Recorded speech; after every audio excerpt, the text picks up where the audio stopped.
A very warm welcome, everybody, to live coverage of the Alpine Elf Europa Cup for 2023 as part of this super weekend surrounding the Barcelona 24 hours. This will form round 10 of the 2023 championship, which has been doing a tour of Central Europe. We were at Nogaro at the start of April and then on to Manicourt, Spa-Francorchamps, and a triple header, a slightly unexpected triple header at Dijon a couple of months ago. So we've had a midsummer break and there are now 4 races between now and the end of the year. 2 here at Catalunya and then 2 at Circuit Paul Ricard in the south of France. There are championships that could be decided today as well, and to take you through that, but also namely some great side-by-side, I'm sure, 25 minutes worth of sprint racing with a rolling start. It's me, Johnny Palmer, and Bruce Jones, and this is not the first time I've covered the Alpine Elf Europa Cup, Bruce. One thing I know for sure, it really does produce absolutely thrilling racing, so close throughout as well. These are great sort of mini sports cars. They really are. I mean, they're obviously evocative going back to the late 1960s, the A110, the brilliant car to bring back. But these cars, the people who'd race in this championship do so because these cars are so small, light, nimble. I love the heritage of the Alpine brand. And right now they're going out onto track. At that shot we're seeing on the screen, it looks like the track is dry. Trust me, it isn't fully dry as yet. No, it's been a difficult day to be running a race meeting, and perhaps slightly unexpected the amount of rainfall that we've had through the course of the day in Barcelona. But when the Mediterranean wants its way with the howling winds and the bucketing rain, then really there's only one master there, and we had to sort of ride it out earlier on in sessions for the 24 hours of Barcelona. In fact, the second qualifying for the big GT cars curtailed, and it remains to be seen how that grid will be formed. Thankfully, we had 2 qualifying sessions for these cars a little earlier on today. One was affected by a car off the road and some gravel, so there was a full course yellow in the middle of that. The second session ran slightly more to plan, and we'll take you through the grid in a moment or two for this first race. But now, strictly speaking, 8 races in. There was meant to be, the 4th round was meant to be held at Manicourt, but could not be, so was delayed until Dijon instead. But we have now had a total of 8 races, and it is young Spaniard Laurence Leciertois who leads by 10 points over Enzo Geraci. Perhaps no coincidence, Bruce, that they are the youngest drivers in the field, both 16 years old. It shows that regardless of where you might have got your experience prior to car racing, and in both cases I believe that has been in karts, well, F4 France in Enzo's case, but they have applied that early knowledge in their racing career very handily to be so well placed in the Alpine Cup Championship. Yeah, and it's an incredibly attractive series to be part of because the prize money is pretty spectacular, and it's money they can put towards racing an Alpine in GT4 level in the following year. But at each round, 2,000 euros for race winner, that's worth having. 1,500 for second place, 1,000 if you finish third, 800 and 500. And we have 3 classes. We have the challenger class, which is open sort of pretty much for everyone. But if you're 23 or under, you can be in the junior class. If you're 45 or have more candles on your birthday cake, you can be in the gentleman's cup. And the gentleman could take 1,000 euros, the winner of the gentleman class. And in each race, the junior class winner gets a set of slicks. Not much use here today, obviously, in the rain, but that's the sort of prize money. End of season, overall champion, as I said, 40,000 euros and 15,000 for whoever wins the Gentleman Cup class. And as I said, towards competing in an Alpine in GT4 in the following season. So it's attractive. It's attractive in its own right with such small, nimble cars. We've only got a handful of them on the grid at the moment, about the front 7 formed up. Cars still coming in and out, well, into the pit lane, out of the pit lane. They will come round. But half an hour ago, when the GT qualifying was called off after 45, 50 minutes of just waiting to see if the rain was going to get worse. And every time we thought it got better, it got worse again. But right now, looking down, it shows the general heat here is drying the track quite nicely. But anybody who decides it's a good idea to touch the white lines on the grid markings, or indeed at any of the corners around the outside of the circuit, they're going to find it incredibly slippery. The other thing that may not be as obvious on a slow warming up lap is the spray that potentially is going to be chucked up to the midfield runners when we do get to racing speed. We don't have to worry about getting cars cleanly off the line from a standing start. It is a rolling sports car style start ahead of 25 minutes plus an extra lap. Why the extra lap, I hear you say? Well, that's to make sure that the race duration doesn't extend beyond 30 minutes, and a lap time even at in these halfway house, not quite fully wet, not quite fully dry times won't extend beyond the 3-minute marker. Certainly, it remains to be seen exactly what sort of times are going to be capable through the course as the race gets quicker, the track gets drier. I'll give you an idea of the sort of times that we were seeing in qualifying earlier on, because Laurence Lassertois, who is the championship leader, managed a 2 minutes 6.8 to be fastest. Compare that to Thibaut Bousset, who did a 2:07.7, but then further back down the order, 2:8s, 2:9s, 2:11s quite common as well. And it really depends where that full course yellow fell in amongst your run. Qualifying 2 was slightly different, actually a slower session as the rain continued to pour.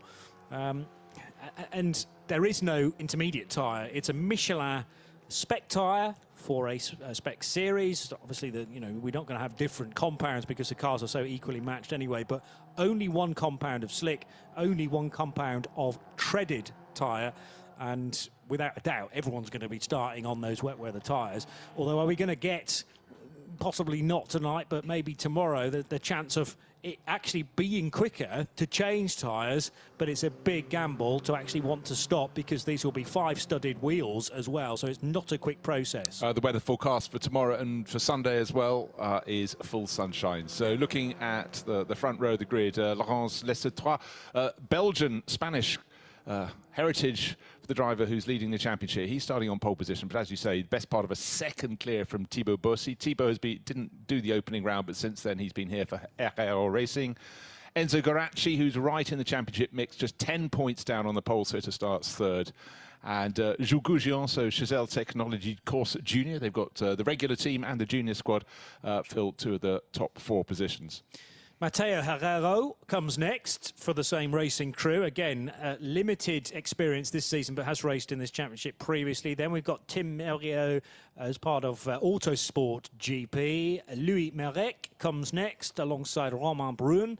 Again, an Herrero racing car. And Lucas Papin, joined by Leo José in the 08 and 04 cars. I've noticed that's how they're displayed on the race numbers this season. Romain Fabre for VPS Racing. We'll talk more in depth about VPS Racing in a moment or two, because they've got an interesting backstory.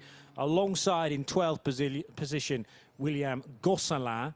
Then it is the 63 car for Pierre-Laurent Figuery. Alongside him, Adrien Catalin for Code Racing Development. Then Ethan Bernard and Laurent Richard in the 86 and 23 cars, respectively.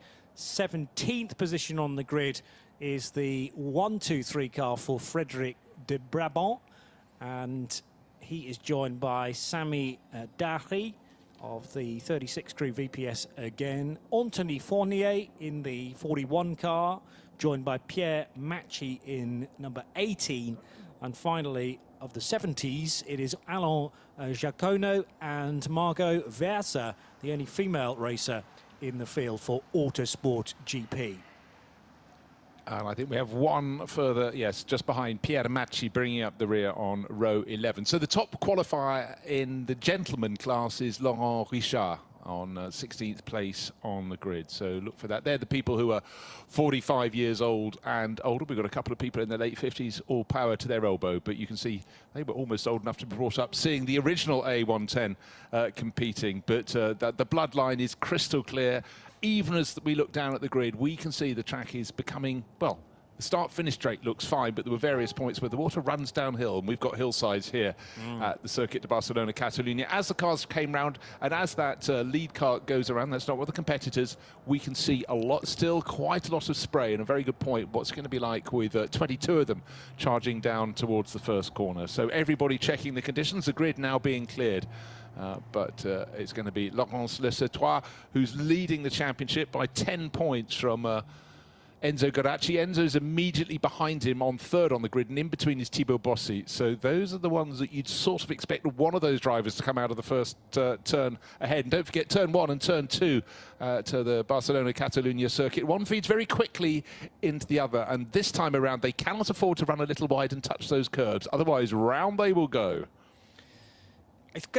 This is fascinating for me from a tyre choice perspective, because surely if it doesn't rain again, the track's going to get drier and drier. I wonder whether one or two on the grid, maybe further back down their field, have gambled on slick tyres, but it's going to be harem-scarum stuff for the first few laps just to hold on to the car. The green lights are now displayed, and interestingly it's going to be a safety car start, so the race clock has already begun. 25 minutes starting to tick down. And just heard that the back four qualifiers have decided not to start. That's Anthony Fournier, gentleman class, Margot Versa, Pierre Macchi, just double checking that's right, because in fact, as I say that, the timing screen is changing. But the grid has moved away, the last of the cars.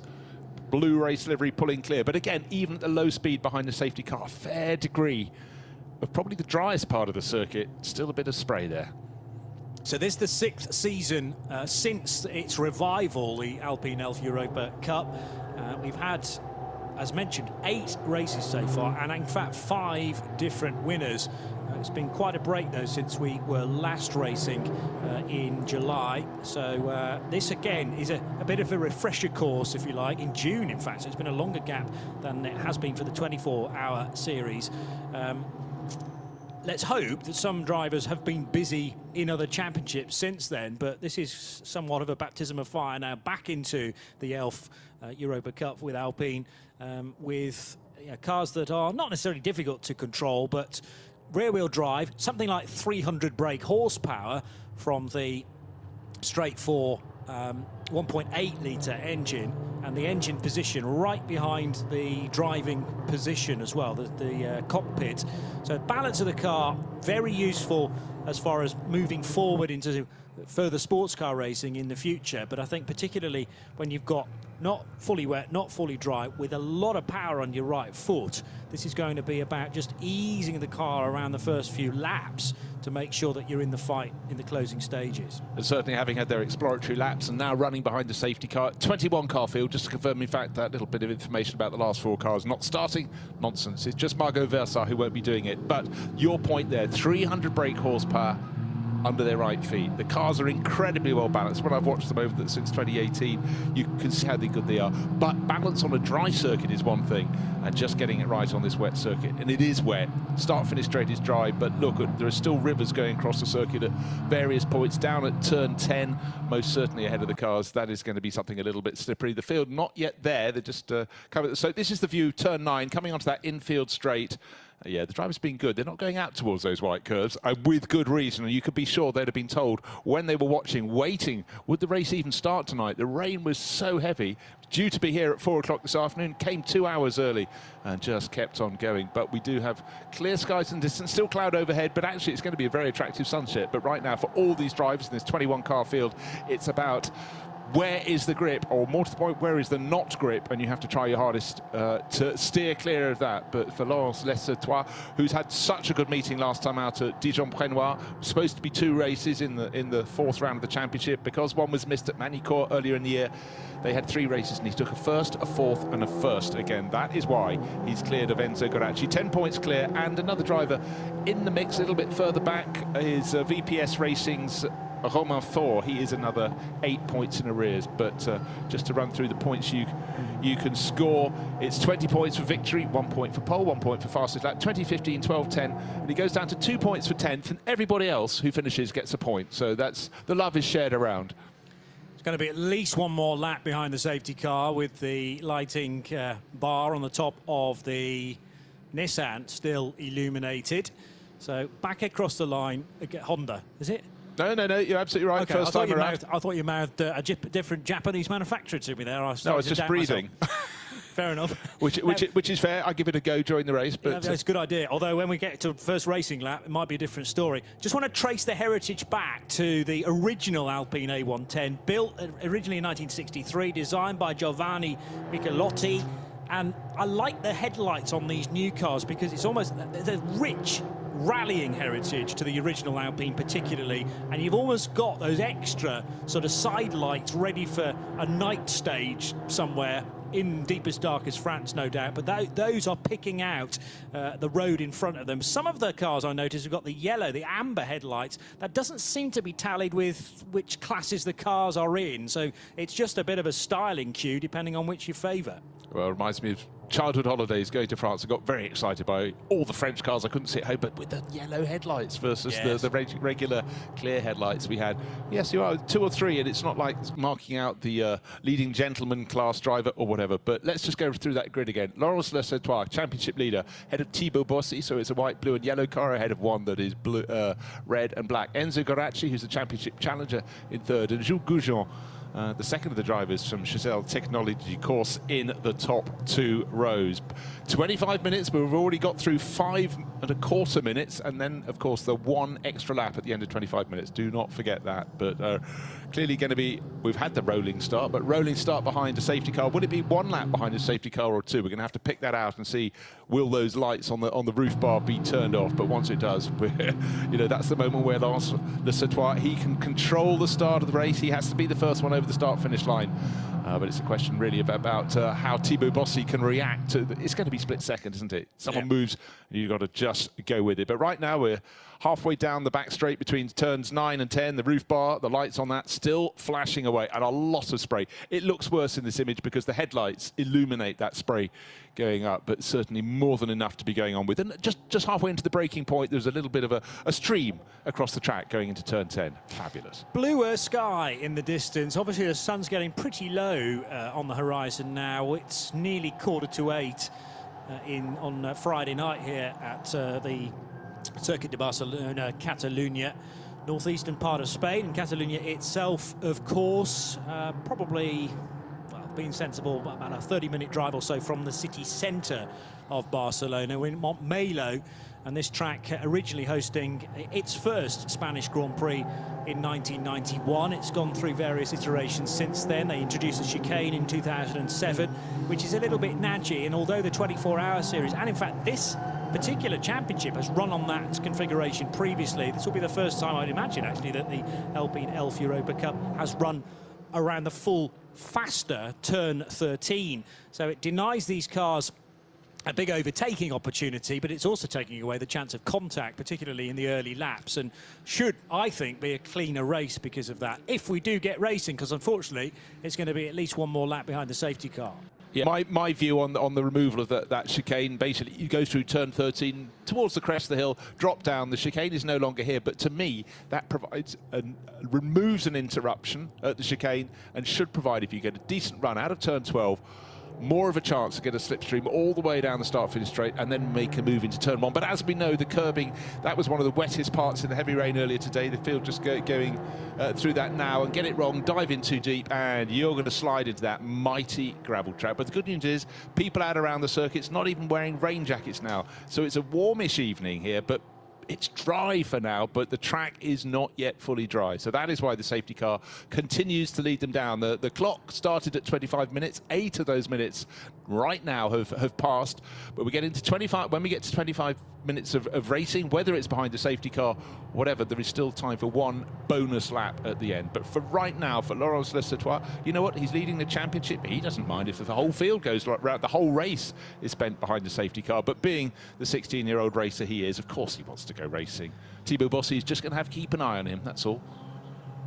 Hearing from Guillaume Renard, who has been doing a sterling job for Bruce and I, relatively new to the championship this year, just calling these rounds. He's the media representative and says safety car will be in this lap, but also he spotted that Sami Dari, who, I can't remember where he was due to start now, but he's fallen to the back of the field because that car has pitted for slick tyres. So car 36, now in 21st position. You'll be able to tell me exactly where he qualified in a moment, perhaps, Bruce, but as I say, it's not raining at the moment. If it is raining, it's very light. No, I don't think, looking out of our window, that the rain is continuing at the right now. So could we be about to see the 36 car work his way up the order? Well, you know, it's worth a gamble. The Sami's best result this year, he seems to get to 7th place, no higher. He's had that 4 times across the races so far. But this is the team we wanted to talk about, VPS.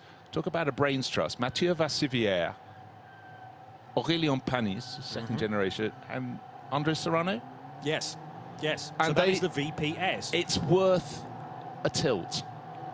But safety car in this lap, that is great, but look at the clock at the top of the screen. That means there's only 15 minutes for him to make good, so the safety car is peeling in. So right now it's all about Laurent Lessetois and Thibaut Bossy seeing who can be first into the first corner. Number 11 is Lessetois, and he's about to come sweeping through to start making his move.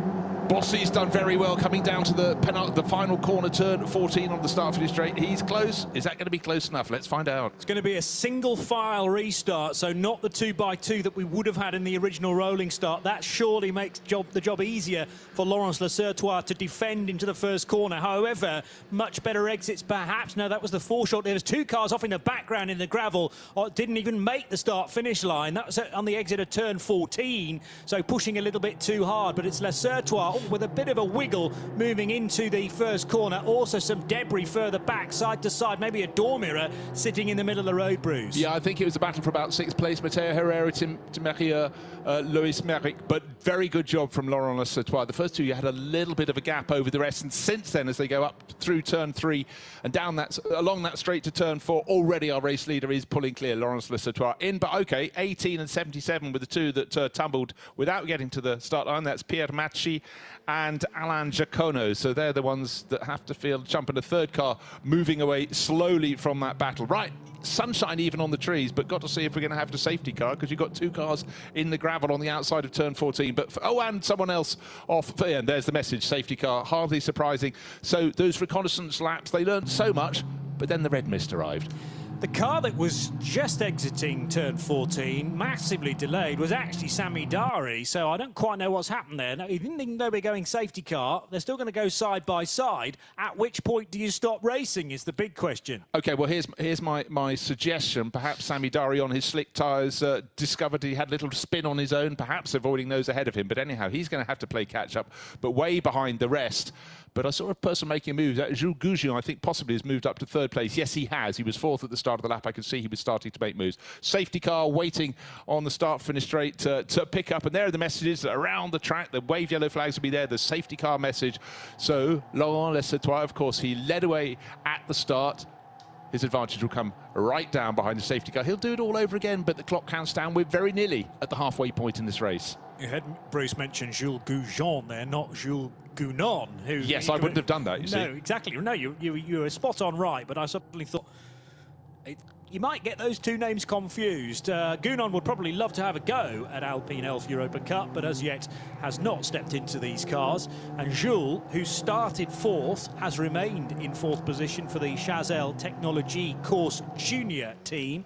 Is anybody else going to be brave enough to peel off down pit road and change to slick tyres? Because the safety car is going to be out for a little while yet. Those 2 cars off in the gravel, because the snatch vehicle has not reached the scene just yet. Yeah, and in fact, where is the safety car that surely should be right in front of the race leader, waiting down beyond turn 1, perhaps? OK, just going back to the Jules Gougion comments earlier, he did fleetingly go up to 3rd. I thought I saw him make a move, but the waved yellow flag, so he's popped back down into 4th place. He's handed back to Thibaut Bossy, but importantly for Bossy, he has allowed, well, car 136 has gone ahead of him, which is Enzo Guaracci, who's the championship challenger. He was 3rd on the grid.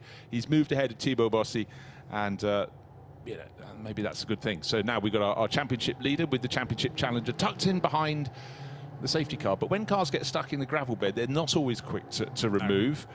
Final corner, that's where we've got the 2 sitting there. Just trying to see how much Sami Dari, of course, this is allowing him to close up, but he's about 25 seconds behind the car that's next in line in 17th place, which is Anthony Fournier, one of the Gentleman Cup racers. But this is his chance to close in. And for the cars in the gravel, they had those reconnaissance laps behind the safety car, and yet, of course, they were running single file. And as soon as it came to racing, maybe just moving off that single file line, they were largely drying on, which would be the driest point of the circuit. They have slid wide, but egg is on their face, unfortunately. So it's the white number 1, 2, 3 car of Frédéric de Brabant who is in the gravel. I'm trying to work out where on the track that is. It's on the exit of turn 3 and the run down to turn 4. That's where a large proportion of the cars behind the safety car are right now. So, and the tricky thing is that the 4x4 that has been called onto the scene is now wheel spinning on a damp asphalt surface as it tries to pull, I mean, not particularly heavy race car, but when it's right in the gravel trap there, it is a job to get that out in a hurry, with also marshals working hard too from the Royal Automobile Club Catalunya, the RACC. We actually saw that earlier in practice for the 24 Hours of Barcelona. Some of the cars that went off, the course vehicles went in to get them, but they were in very, very wet conditions, and trying to get them out of a gravel trap when their own wheels were spinning is very, very tricky indeed. In fact, I think where we were looking at was a view where the white car, 123 Frédéric de Brabant's car, he was off at turn 5, and it was a view taken from down the hill, a long shot, looking up the hill to that left-hand hairpin. But for 77 and 18, we can tell you full well we know where they are. That's the final corner. That's Pierre Macchi, Autosport GP, number 18, and Alain Jacono for Chessel Technology Course. They're the ones who didn't even get to start full race. They started the race, but that was behind the safety car. But the race they didn't get to play. This is the braking area into turn 10, just out of view. On the left-hand side of shots, a massive grandstand, which really does get populated when we reach the 24 hours. And really from about 9 o'clock at night on the Saturday night through till gone midnight, there's barely a seat in that grandstand. It's a perfect place to spectate. And let's hope there's a number of people in there as well enjoying this first round of the weekend of the Alpine Elf Europa Cup. Still very damp in places, though, of course, so there'll be some hardy souls, hopefully, that have been waiting for this start, which was delayed. A repercussion of so much delay earlier on in the day. And one of the features, of course, of the circuit here, the Barcelona-Catalunya circuit, is, of course, the gradient change. And, of course, we can still see water flowing downhill, as water tends to do. And, therefore, at the bottom of some of those slopes, they're the slipperiest parts of the circuit. But still, the drivers are thinking, hold on, what have we got left? 8.5 minutes this race. Surely there's no point in putting slick tyres in. So nobody trying to follow the lead of Sami Dari, who, of course, can't overtake. He would have the pace as the track dries out, but he's sitting there in car number 36 in 18th position. There's nothing he can do. There he is at the back of the pack. He'll be trying even harder than his rivals to get heat into his tyres, because Slick's running slowly on a track that's not enormously warm. Taking a look at the start once the safety car had been released, going backwards into the shot. In fact, both of them arrived in turn 14 going backwards. Sort of thing I might do, but they didn't want to do. Stuck in the gravel. So Alain Jacono, first of all, coming into sight, and as you say, facing entirely the wrong way. Pierre Macchi, I wonder whether he went off in sympathy because there was a car very sideways. I mean, the problem is, if there was contact, it was before the corner, and we didn't have a good view of that, but it may have been that Pierre had to throw it into a slide to avoid a very wayward Jacono's car. Perhaps we will never know, but the end result is that two cars going in roughly the same direction right into the gravel trap, which did its job perfectly because it's very wet gravel as well. Okay, here's a little fact for you. We've got 7.5 minutes plus a bonus lap after that when we get to the end of 25 minutes. How many laps could we fit in if the safety car came in this lap? At the moment, they're going around behind the safety car almost 4 minutes flat. So the answer is 2 at the very most. Still the safety car lights and messages flashing around the outside of the circuit. But I think the fallers have been cleared. Certainly Frédéric de Brabant's car has been cleared. In fact, that would be the turn 4 was where he went off, not turn 5. I apologise. There's a bridge over the circuit to the grandstands on the outside. That's what you can see at the top of the screen, that grey metal cladding on the edge. So turn 4 is where the 85 car is now turning right. So it's the second tight right hand there, although 4 far tighter than turn 3. 85 is the third place car of Thibaut Bossy. Well, Pierre Macchi, car number 18, extracted from the gravel, several laps down, but he might get a bit of a race all on his own, but at least he should take it through to the finish. Safety car in this lap. Good news. So we'll have a chance for, I would suggest, 2, possibly 3 more laps. So 2 laps within the race elapsed time, and then the bonus lap at the end. It was supposed to be 25 minutes with a rolling start and 1 extra lap thereafter. Alain Jacono obviously falling off the lead lap and possibly the lap after that as well. He has now pitted. Remains to be seen whether they'll change his tyres because they'll be covered in gravel dust and just send him back out for useful data for the race tomorrow, the second race of their weekend and their 10th of the season. This is race 9. in what has become pretty much an annual visit to the Barcelona circuit for this championship. They love coming here. I remember it was the equivalent meeting a couple of years ago when I first became aware of Lilou Wadou, who's gone on to be a real expert in LMP2 cars, actually. So it's always fascinating to me for drivers starting off in their kart racing careers. Where are they focused on moving to, perhaps after a year, 2, 3 years in this? GT racing, certainly, but one or two escaping into prototypes as well, and perhaps future stars of Le Mans. Well, it's just a fantastic time for all forms of sports car racing, GT racing, sports car racing. You know, after many years of real stasis, it's a place where you can move very quickly up through the ranks. But the lights will now be off on the roof of the safety car, so leading the way around, still waiting to see the start-finish straight, but dropping down towards it is Laurence Lessetois. Enzo Garacci, his championship challenger, tucked in behind. Turn 13 has been dispatched, turn 14, and already the pedal is going down. The throttle is being planted by Laurence Lessetois.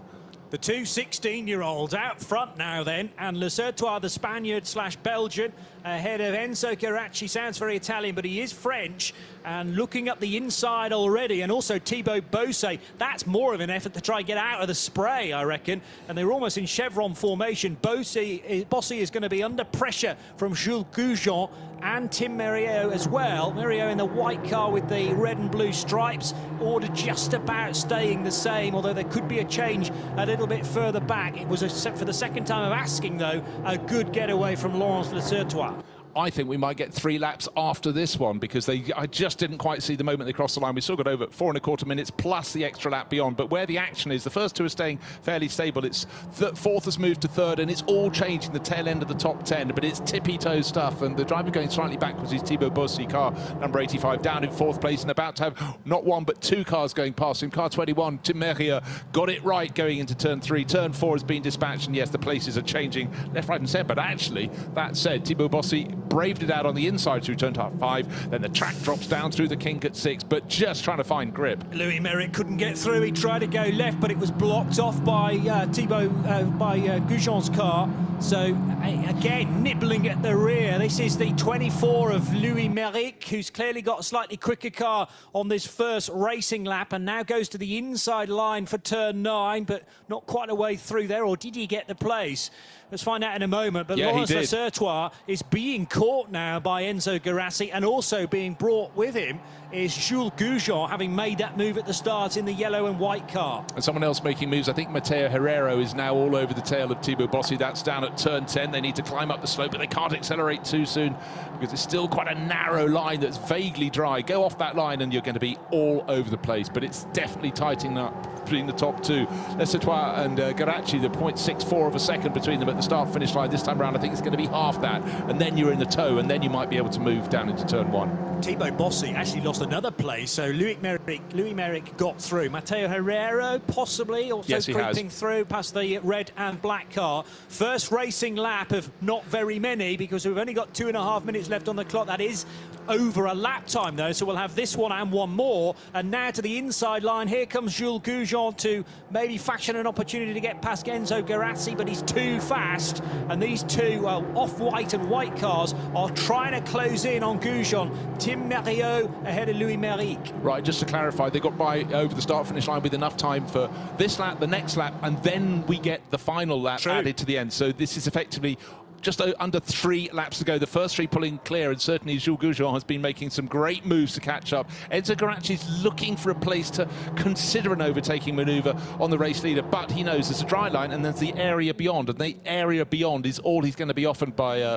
fellow 16-year-old Laurence Lessetois. Fabulous dicing, but we all know these drivers are right on their tiptoes trying to find some grip. And a line that is so far removed from the natural dry racing line, going but deliberately deep into turn 5 there to find that little bit of traction that is available. So stay off the racing line at 5, but through the kink at 6 they were right close to the white line. There's a glimpse of Romain Faure, who is came across the line at the end of that lap in 9th position, Bruce. Right, there was a slight mistake. We're talking about struggling for grip at turn 5, and Jules Goujon, having done all the good work to catch up, rather lost it and fallen back. He's now got Tim Merrier on his tail in that battle for third place. So instead of challenging Guerrazzi for second, you can see the white car with the red and blue stripes up it.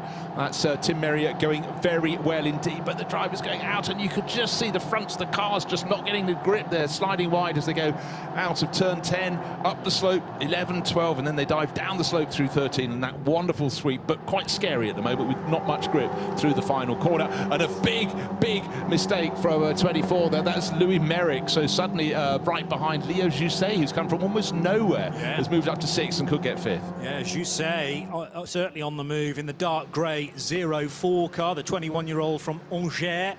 So, okay, here's a question. How suitable are slicks in this race? Well, the answer is Sami Dari, unfortunately. 2 minutes 21 lap time. The fastest runner's 2 minutes 6? No, 2 minutes 8 at the moment are the fastest times on the board. It's difficult to tell whether there's actually any rainfall right now, but it might be slight, and that's just adding to the water levels. Yes, it definitely is still raining at the first corner at least. That's being picked out by the headlights. Remember, engine mid-mounted, well, right behind the driving position, so all that weight in the back, power delivered through the rear wheels as well. You are forever balancing these cars, and I have to say, from two 16-year-olds limited with car experience, they are looking like they've been at this for several years now. Laurens Lassertois ahead of Enzo Guerrazzi. They are first and second in the championship, first and second in the race, Bruce. Yeah.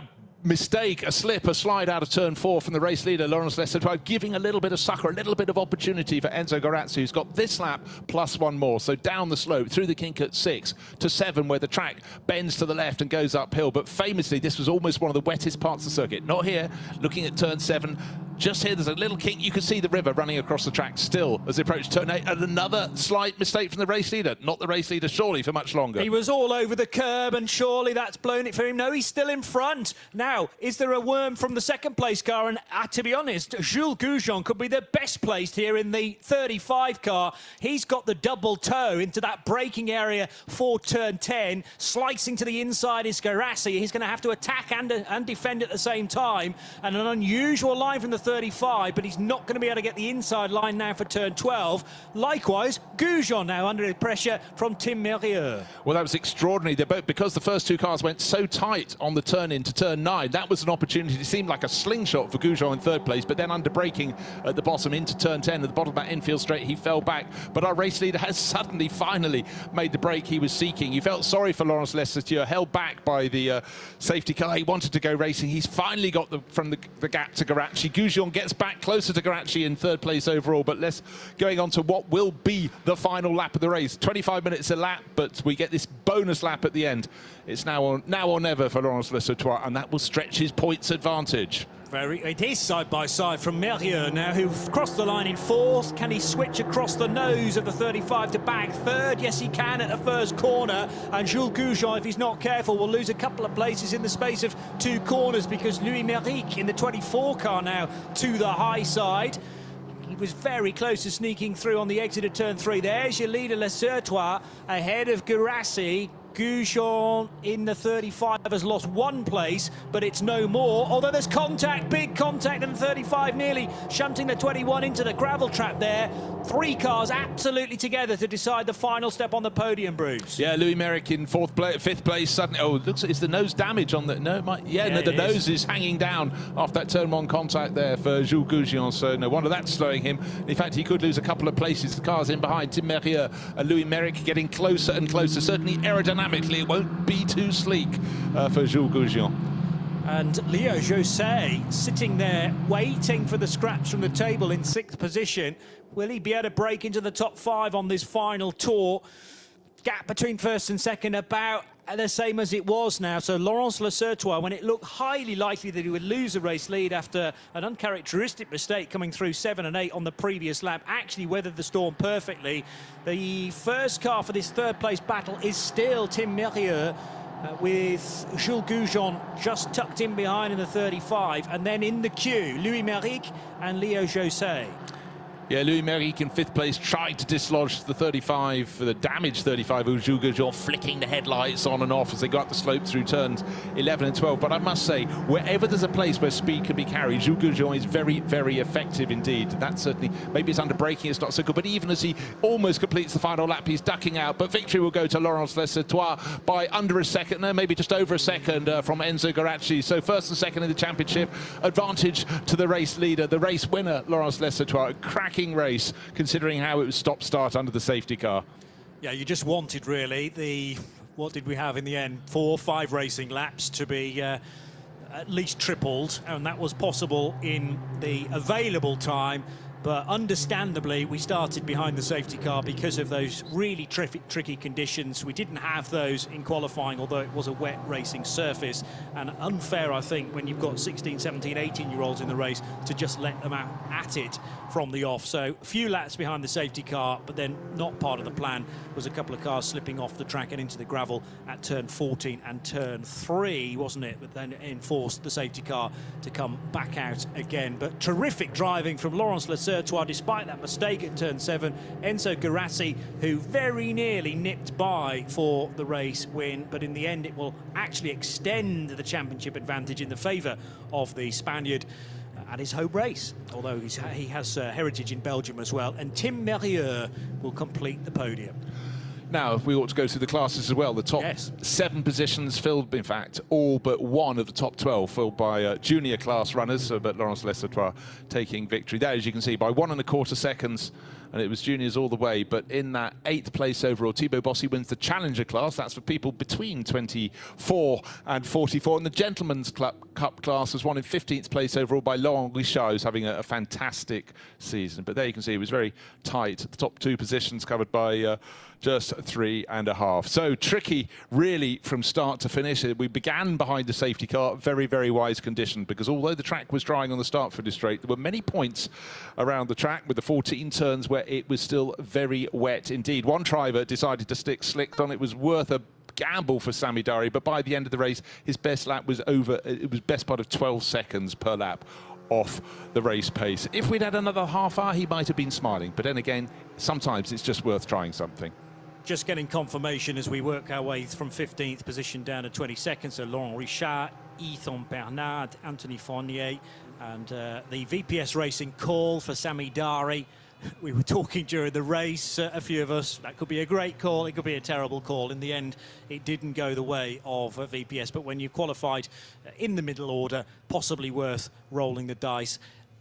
We do have one title secured tonight after the first race of 2 this weekend, in that the Teams Championship will go the way of Chazelle Technology Course Junior. So not the 2 cars that Frédéric de Brabant and Alain Jacono race, but the sister crew in the paddock. So congratulations to Chazelle Technology Course Junior for being the 2023 Teams Champions. That's what it means to Laurence Lessertois. His 5th race win of the season. 4th win out of 8 races so far. So that's 8 races up to now, and now that's the 9th race in the bag. So his team, Chazelle Technology Course Junior. Yes. So victory for the team, 2 single figures. And so a really, really hard-earned race, but it's all about experience. And when you're 16, you're gathering experience with both hands. Also, the fact that this race almost racing into the evening, into the early gloom, although the sun looks superb into the distance. High fives all around. Smart helmet for Laurence as well to match some of the car's livery. Enzo Guarasci and Tim Merrieux completing the junior and overall podium after 10 laps. And let's remind you of plenty of incident throughout the course of that race.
Front of his Alpine looked very untidy indeed, but Laurence Lecertois coming home the race winner. It'll be very different conditions, we hope, tomorrow morning, bright and early. We will be on air at 25 minutes past 9 Central European summertime for the second race of the weekend for the Alpine Elf Europa Cup, with the race start time scheduled to be 10 minutes after that. But that will give us an opportunity to work our way, of course, through the grid and give you any other details about damaged cars, let's hope, being fixed overnight. Their 10th race of the season.